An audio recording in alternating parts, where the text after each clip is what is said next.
Hello viewers, today we are going to analyze a play written by Samuel Shepard Rogers IV. Well, let's try to know about this great author and his play The Tooth of Crime. Well, the title sounds very interesting and I am sure it is interesting. So, let's try to analyze the different interesting elements of this play.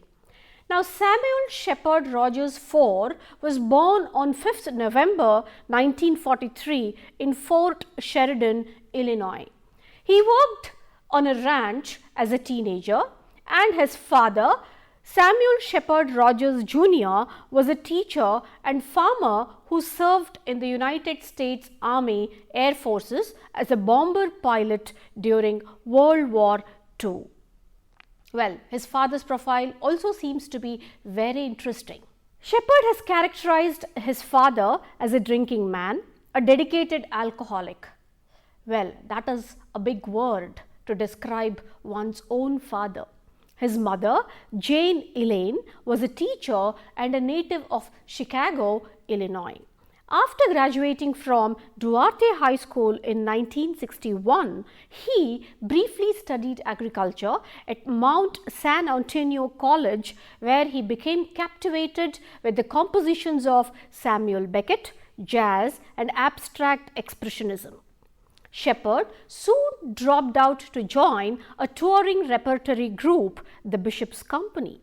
He became well known as an American playwright, actor and television and film director. Well, he played multiple roles. He authored several books of short stories, essays and memoir and received the Pulitzer Prize for Drama in 1979 for his play Buried Child. Shepard was nominated for an Academy Award for Best Supporting Actor for his portrayal of pilot Chuck Yeager in The Right Stuff, which was produced in 1983, and he also received the PEN Laura Pels, which is a literary journal, International Foundation for Theatre Award as a Master American Dramatist in 2009.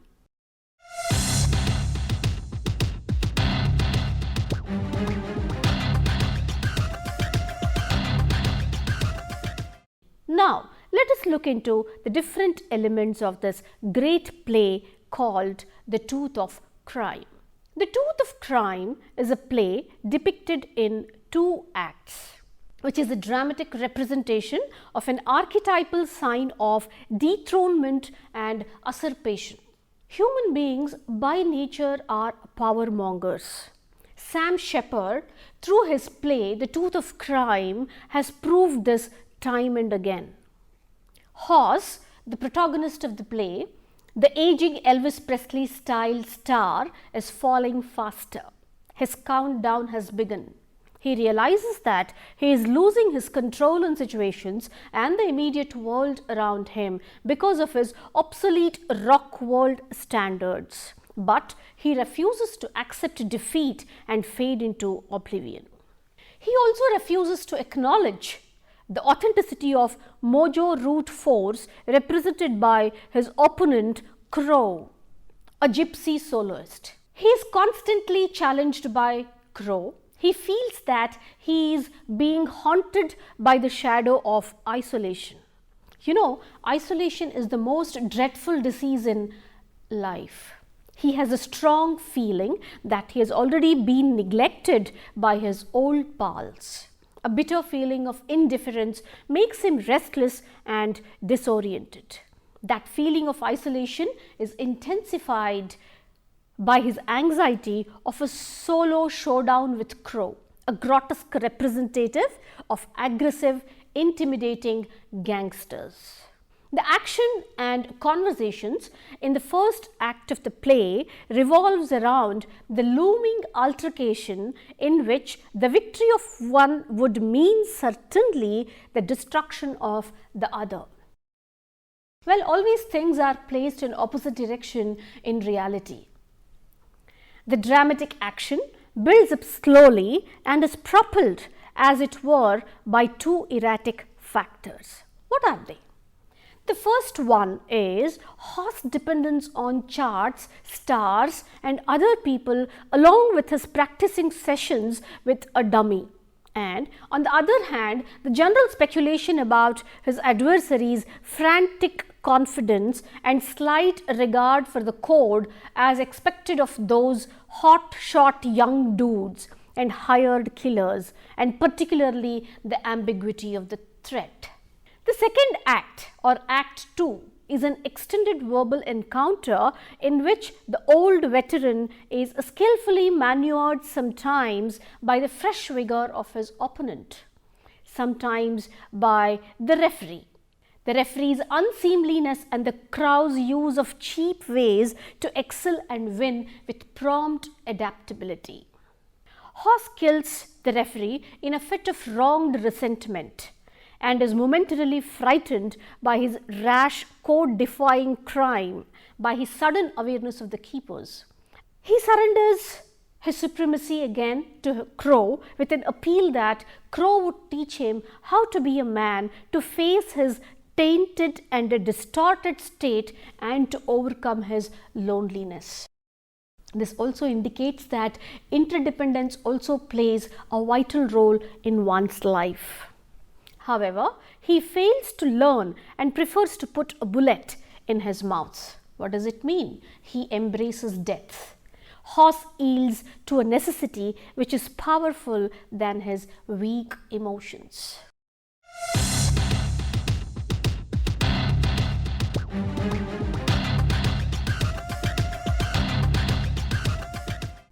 Each character has got a distinct profile. Well, the first one is Hoss, a killer intent who is aging very fast and is being drifted away from power, which he enjoys much against his wish. Despite this, he tries to improve his position on the charts and aims for a gold record. He is indisputably one of the best solo acts in the game and is mature enough to have awareness of pressure that fame puts on him to continue to play that game and become number one. He wanted to quench his thirst to enjoy that fame. Hoss' problem is that he senses the futility of continuing to perform according to other people's rules instead of according to his own instincts. It's very important to depend on our own instincts rather than on others. The remoteness into which his managers have pushed him is destroying Hoss' confidence and his awareness of what is going on in the environs of the game. He knows that the real threats to any star come not from other acts playing within the game, but from the gypsy markers acting outside the game who violate the rules to fit their own purposes.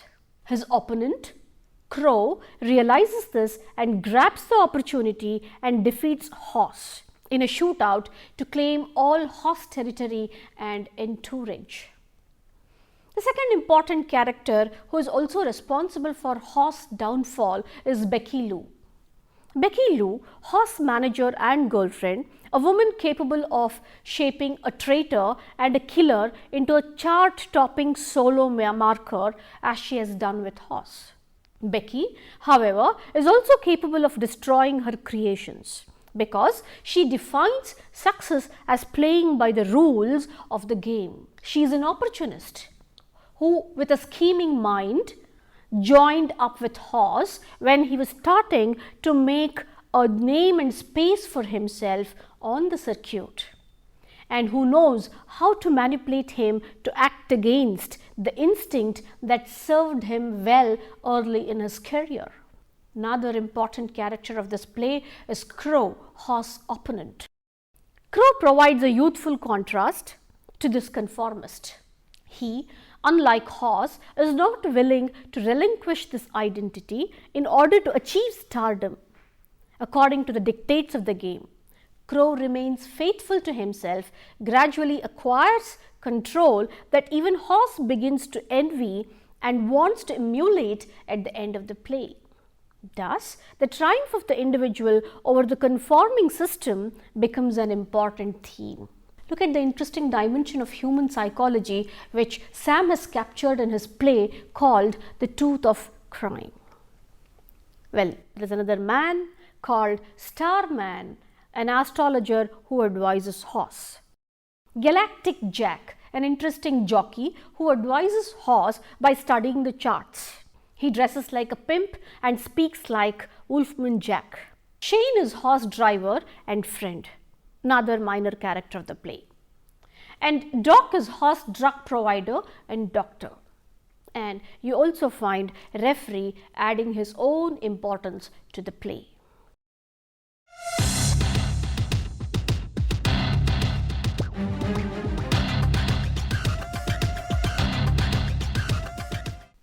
Impatient to make an outing, Horse is bothered when the Starman advises him against it on the basis of his astrology.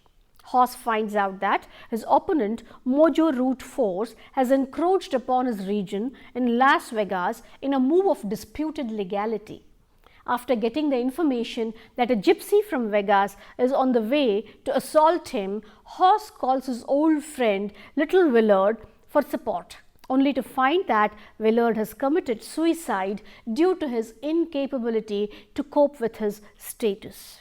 These consecutive revelations worsen Horse's self-doubt and his conviction that the old way is dying, and he tries to perk up his self-confidence by challenging the gypsy to fight. Before the combat, Horse and Crow attempt to analyze each other. While Crow learns to mimic Horse's walk and style, Horse frightens Crow by taking on the voice of an old western gunslinger. Despite an ostensibly successful second round in which he takes on the voice of a Delta blues man, Horse loses the battle when Crow exposes Horse's fear that his cracking busted in two. The best way to defeat an enemy is to know his weakness, and Crow was successful in this. After killing the referee, a fraught Horse entreats Crow to teach him the new style. In the end, however, he chooses to commit his last genuine act. What is that? He kills himself. He embraces death. For Crow praises him. Well, this is not considered as a cowardly act by Crow. Instead, Crow has all admiration for Horse. The play ends with Crow taking his place on Horse's throne, and with Becky, who was Horse's girlfriend and manager, quickly shifting her loyalty.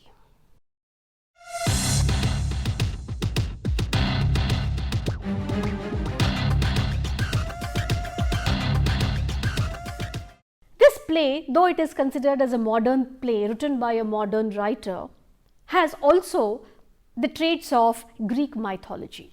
It exhibits the characters of Greek mythology. Let's see what are they. In the well-known story of Greek mythology, the Titan Cronus frantically seeks to avoid the prophecy that one of his progeny will oust him, as he did to his own father, Uranus. Cronus' strong power and anxious attempts to evade his fate prove useless, and soon his angry son, Zeus, appears to fight a battle for the throne of the world. The concept of conflict between generations, with the old battling a merciless new breed, has come down through countless storytelling traditions. And now the audience witnesses the fundamental struggle through the lens of Sam Shepard, post-apocalyptic rock fantasy, The Tooth of Crime. Though we try to define ourselves as modern, we could never ever separate ourselves from old fashions. The play Tooth of Crime has proved this again. The Tooth of Crime takes place in a ruined desert wilderness, apparently all that remains of the American Southwest after some catastrophe has wiped off any appearance of society. The only order that remains is the game, a convergence of violence and rock music. The fighters are markers who battle to protect the vast areas of territory with different musical styles and weapons under the strict rule of the keepers. Two important groups, the markers and the keepers. Aging rock star Hoss rules as the undeniable champion of the markers until the arrival of Crow, an aggressive young gypsy marker with no regard for rules or the old ways. Crow's goals and strategy breach everything Hoss stands for, and it is more than just the territory that hangs in the balance as they fight or as they duel. The language, the style of the writer also plays a vital role in this play.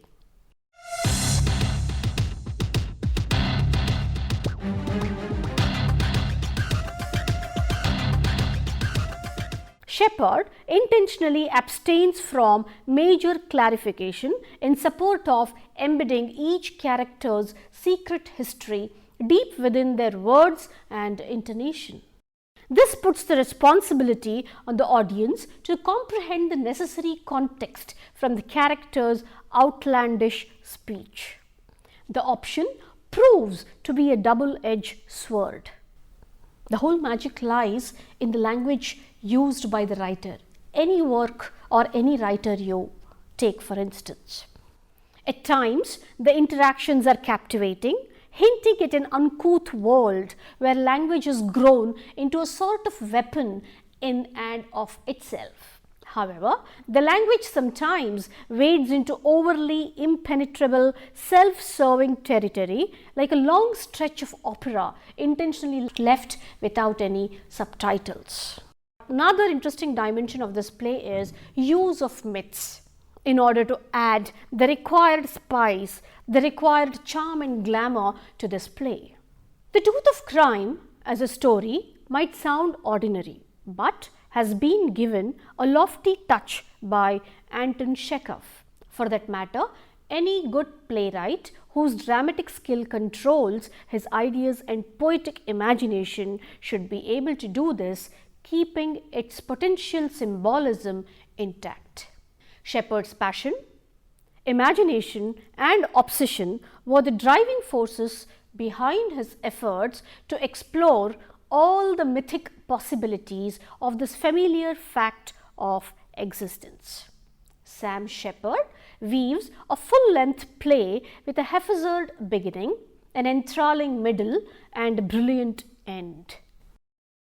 Sustained as it is by poetry, the play has to count on an endless convergence of words which are sometimes prosaic and shockingly indistinct, so typical of the stylized rock jargon and gang war vernacular. Vernacular here is the slang language used by gangsters. The endless mazes of words, which are boldly repetitive, seem to make up for lack of movement both in time and place. The backdrop shows a room with a chair, signifying the throne of power. Now, if you carefully analyze the whole play, the element called power, it makes its presence felt right from the beginning to the end. And the idea of time is trapped in the transition. Instead of shrinking the world into a room, the writer expands the room into the world, and the chair symbolizes the seat of power. Instead of squeezing eternity into a moment, he skillfully extends the moment into eternity.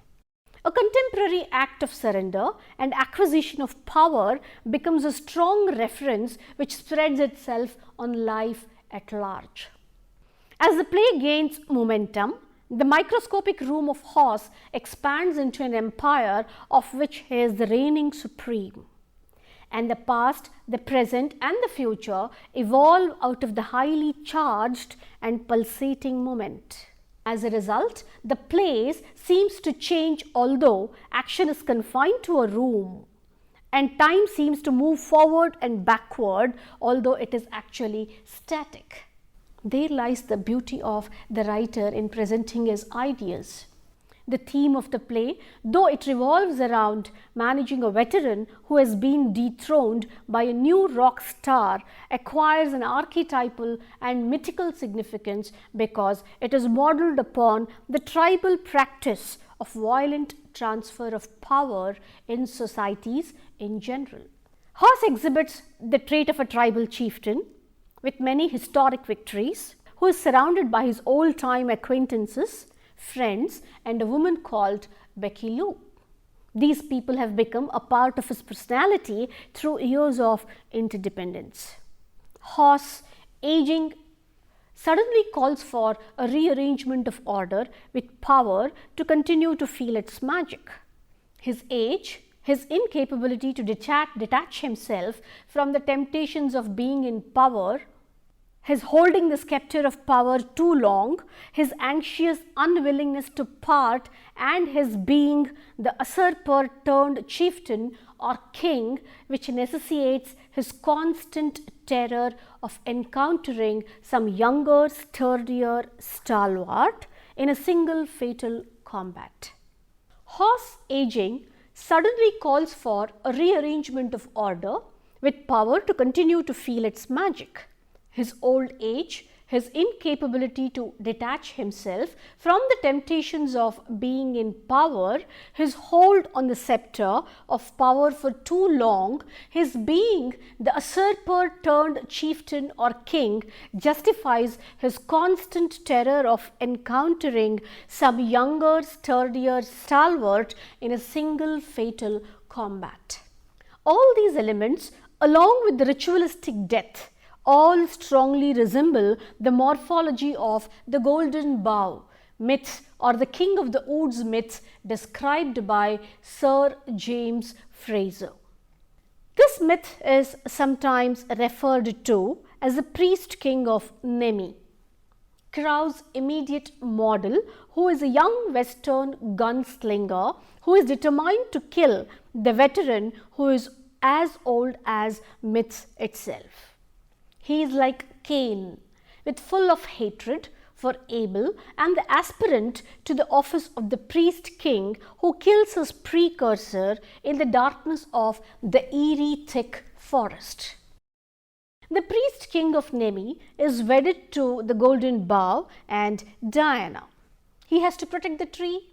He is the priest, the king, the murderer, and the guard who keeps vigil under the tree, always apprehending an enemy who would attack him, kill him, and assume the priesthood one day or other.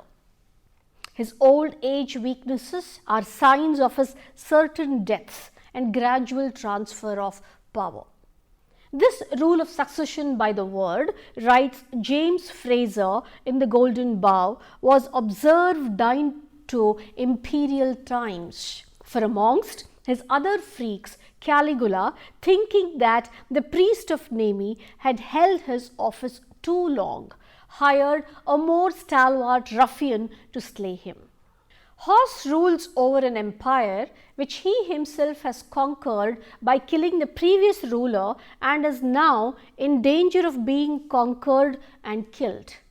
It is not of great consequence here to prove whether Sam Shepard has deliberately modelled his play upon this complex structured myth of this recurring transfer of power. Upon closer reading, the play responds to the general structure of such a power game and the inbuilt violence that shapes it.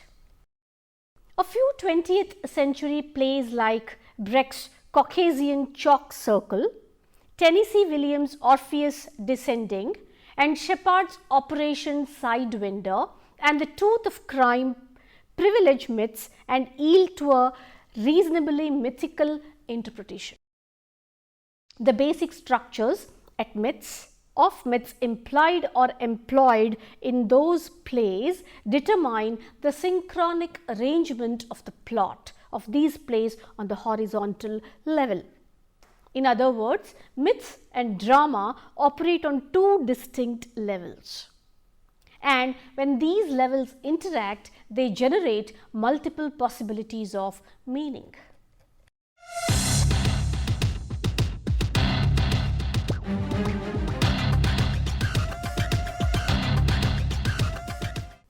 The play is a conflict between generations, with the old battling with a merciless new breed. This concept has come down through countless storytelling traditions, and now the audience witnesses the fundamental struggle through the play written by Sam Shepard, which is a post-apocalyptic rock fantasy. It is important to note that Shepard intends to highlight this aspect of the power game by endowing Hoss with a distinct personality. Hoss is not any chieftain or any priest of Nemi awaiting his turn to be overthrown and killed by another sturdier adversary. He stands for certain values whose quality is deemed to be superior to those of his rising gypsy successor. His final dethronement and suicide acquire a tragic significance because he ends up as a hero after suffering and fighting, and as a result exhibiting a distinct identity, not as an amorphous victim assholes, says Hoss indignantly. His is an indictment on the general dilution of forms, norms, degeneration of the code, and disappearance of courage to give a fight back. His violence, like Timon's, is supported by his tragic excess and is redeemed by the consistency of his character. He is a fighter who wants to retain his pride and plays by fighting according to the code, but his adversary, Crow, seems to have no regard for the rules of the game. He is chewed up by the tooth of crime. A sense of justice seems to have been introspected in Hoss' mental horizon, and he kills the referee when the latter gives wrong decisions.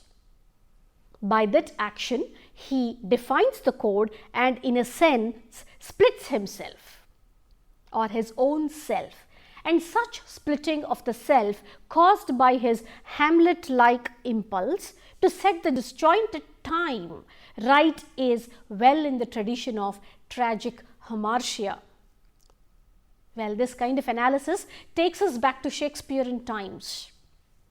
If Hoss has a split personality, a fractured self, it may be remembered that it is busted into splinters by time.